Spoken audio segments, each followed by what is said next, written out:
It was my son's 5th birthday party. My wife and I knew it was an important birthday. Next year our little Mikey would go to school, so this was sort of an end of an era, however short. After a lot of debating, we decided on a clown for the entertainment. I was against it. I was one of the many people who were afraid of clowns. As a kid, I trembled, shook, and started hyperventilating at the sight of one on television. But our son was not. Ever since Laura bought him some sort of computer games starring a clown, he had loved them. As a father, I knew what I had to do in order to make my little boy the happiest. And if that meant ordering a clown, I would order a clown. Besides, I was a grown-up. They didn't scare me anymore. Or so I hoped. The kids were playing in the yard, stuffing their faces with cake and snacks and enjoying the world in the innocent way only kids can. Laura and I waited for the clown in the living room. He was already 30 minutes late, but you can't expect clowns to be punctual. Finally he arrived, carrying a large pink bag. He introduced himself as Bonko and sat on our couch. He really was your classic clown. White makeup, colorful puffy costume, big shoes, big red nose, an orange wig, the works. Laura asked if she could bring him anything. He declined. He sat in our living room for something like 15 minutes, smoking and tapping his shoe on the floor. He seemed nervous, and I could have sworn that I could see him drinking out of a flask. "Is this your first time?" I asked.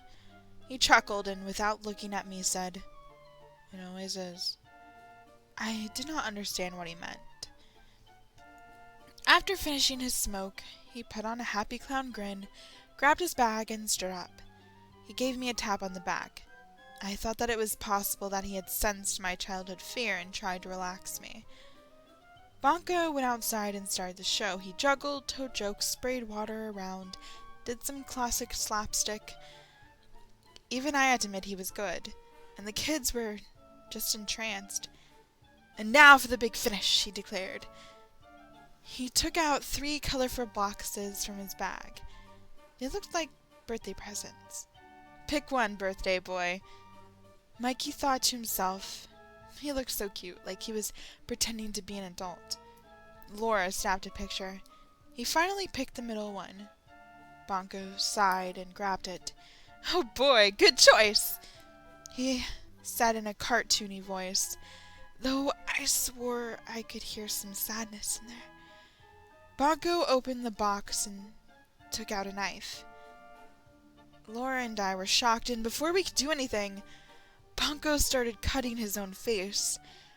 Bits of makeup-covered skin fell to the ground. The children were screaming. Our little Mikey was covered in the clown's blood and crying. I ran to stop Bonko, but he collapsed to the ground. The paramedics declared him dead. I looked inside the other boxes. In one was a small rifle, and in the other a can of lighter fluid and a box of matches. All the kids, including our little Mikey, had to go to therapy. We told the police, and they just looked to the floor, ignoring us. I decided that I couldn't let this blow over. I tracked down the company that sent us the clown. It was situated in a small 2-story building. I expected a run-down, scary old place, but it was quite neat and modern. I marched to the manager's office, not letting anyone stop me. I looked around. In his office were blown-up pictures of clowns with their faces cut off, heads cut off, bullet holes in their foreheads, faces burned off. It was terrible. And every picture had a poor young child crying. The manager was a skinny man in a tie. He looked to be in his late 40s and had big, bulging eyes. "Why are you even doing this?" I yelled. He didn't answer, just laughed in my face. 2 big guys came out from behind and began moving towards me. He smiled at me and motioned his goons to hold me in place. "Do you love your family?" he asked. "Of course," I said. "That's why I'm here." He handed me a note card with an address on it and a large pink bag.